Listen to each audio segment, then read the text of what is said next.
లలిత తెలుగు వంటలకు స్వాగతం. ఈ రోజు మనం తయారు చేసుకుందాం ఎంతో స్పెషల్ గా తెలంగాణ స్పెషల్ అయిన మటన్ కర్రీ విత్ కొవ్వు సాంబార్. ఇది ఎలా తయారు చేసుకోవాలో తయారీ విధానం ఇప్పుడు చూద్దాం. ముందుగా మటన్ ఇలా శుభ్రంగా కడిగి పెట్టుకోవాలి. కర్రీకి కావాల్సిన మసాలా ప్రిపేర్ చేసుకుందాము. ముందుగా ఒక టేబుల్ స్పూన్ ధనియాలు, ఒక స్టార్ పువ్వు, ఒక 2-3 చిన్న దాల్చిన చెక్క, 4 యాలకులు, 4-5 లవంగాలు, ఒక చిన్న ముక్క జాజికాయ ముక్క. వీటిని ఒక ప్యాన్లో వేసుకొని దోరగా వేయించుకోవాలి. అందులోకి ఈ ధనియాలు, లవంగా, దాల్చిన చెక్క, ఈ మసాలాలు ఉన్నాయి కదా, వీటిని దోరగా వేయించుకోవాలి. ఇవి కాస్త వేగిన తర్వాత చివరిగా సాజీరా అనేది ఒక 1/4 టీ స్పూన్ వరకు వేసి వేయించుకొని ఒక ప్లేట్లో తీసుకొని చల్లారిన తర్వాత దీన్ని మెత్తగా మిక్సీ పట్టి పెట్టుకోవాలి. అలాగే ఎండు కొబ్బరిని కూడా ఇలా స్టవ్ పై కొంచెం కాల్చుకొని అట్లా మిక్సీ పట్టుకుంటే కర్రీ అనేది చాలా టేస్టీగా ఉంటుంది. మీకు నచ్చకపోతే మామూలుగా ఎండు కొబ్బరి అయినా వేసుకోవచ్చు.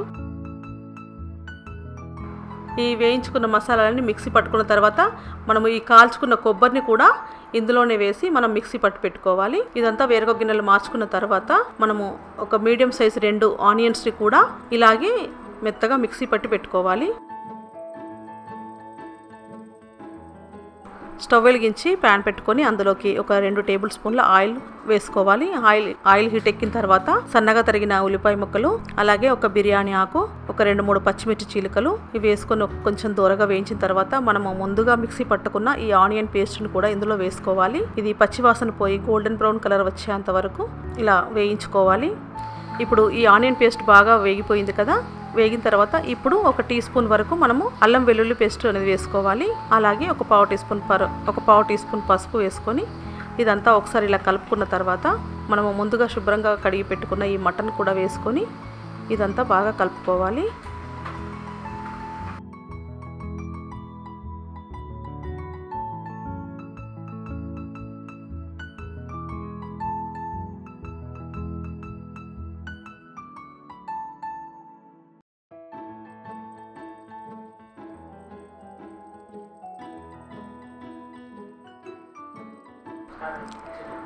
ఈ మటన్ కాస్త ఇలా ఆయిల్లో వేగిన తర్వాత ఒక 2 టేబుల్ స్పూన్ల కారము, 1 టీ స్పూన్ ధనియాల పొడి, మనము ముందుగా వేయించి పెట్టుకున్న ఈ మసాలాను కూడా 1 టీ స్పూన్ వరకు వేసుకోవాలి.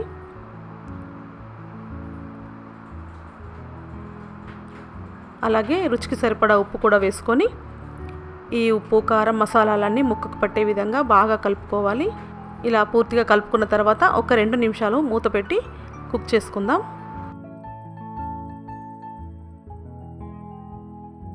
ఇప్పుడు మూత తీసి ఇంకొకసారి కలుపుకుందాం. ఈ మటన్ అనేది ఆయిల్లో బాగా ఫ్రై అయిపోయింది కాబట్టి ఇప్పుడు కొంచెం మిక్సీలో ఉన్న వాటర్ వేసుకొని ఈ వాటర్లో కూడా కాస్త కుక్ చేసుకుందాము.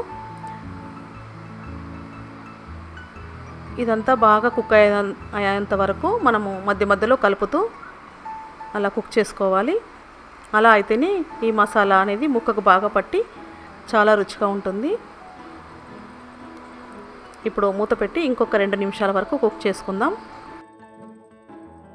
ఇదంతా బాగా వేగిపోయింది కదా, ఇప్పుడు ఈ ముక్కలు ఉడకడానికి సరిపడా వాటర్ అనేది వేసుకోవాలి. నేను 1 గ్లాస్ వరకు వాటర్ వేసుకున్నాను. 1 గ్లాస్ వాటర్ సరిపోయింది. ఇదంతా ఇలా కలుపుకున్న తర్వాత మూత పెట్టి ఒక 10 నిమిషాలు కుక్ చేసుకుంటే సరిపోతుంది.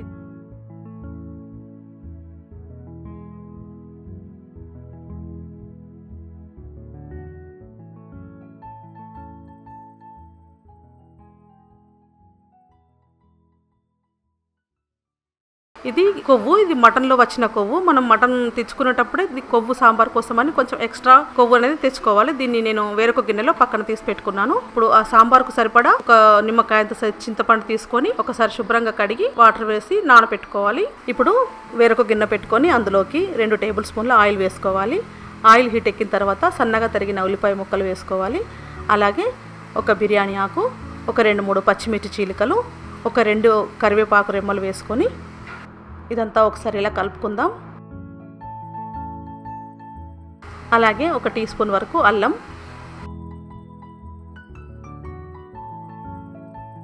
ఒక మీడియం సైజ్ వరకు ఒక 2 చిన్న టమాటా ముక్కలు, కొంచెం పుదీనా, కొత్తిమీర వేసుకోవాలి.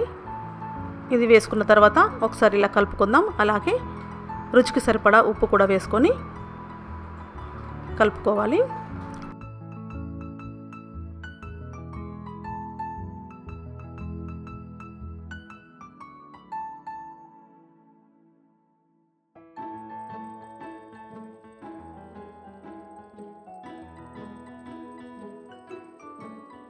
ఇదంతా ఒకసారి ఈ కొవ్వు అనేది ఆయిల్లో బాగా కుక్ అయిన తర్వాత 1 టీ స్పూన్ వరకు కారము, 1/2 టీ స్పూన్ వరకు ధనియాల పొడి వేసుకొని ఒకసారి ఇలా పూర్తిగా కలిసేంత వరకు కలుపుకోవాలి. ఇది ఎక్కువసేపు మనకు కుక్ అవ్వాల్సిన అవసరం కూడా ఉండదు, తొందరగానే కుక్ అయిపోతుంది. మనము ఈ నానబెట్టుకున్న చింతపండు రసాన్ని కూడా ఇందులో వేసుకోవాలి. అలాగే మనకు గ్రేవీకి సరిపడా వాటర్ కూడా యాడ్ చేసుకోవాలి. ఈ రసం అంతా తీసుకున్న తర్వాత వాటర్ వేసుకొని మూత పెట్టి ఒక 10 నిమిషాల వరకు కుక్ చేసుకోవాలి.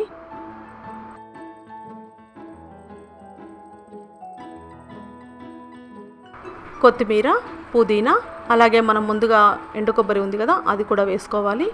కొంచెం గరం మసాలా వేసుకొని ఇదంతా ఒకసారి ఇలా కలుపుకుంటే సరిపోతుంది. ఇది తొందరగానే కుక్ అయిపోతుంది. కొవ్వు అనేది చాలాసేపు ఉడకాల్సిన అవసరం ఏం లేదు.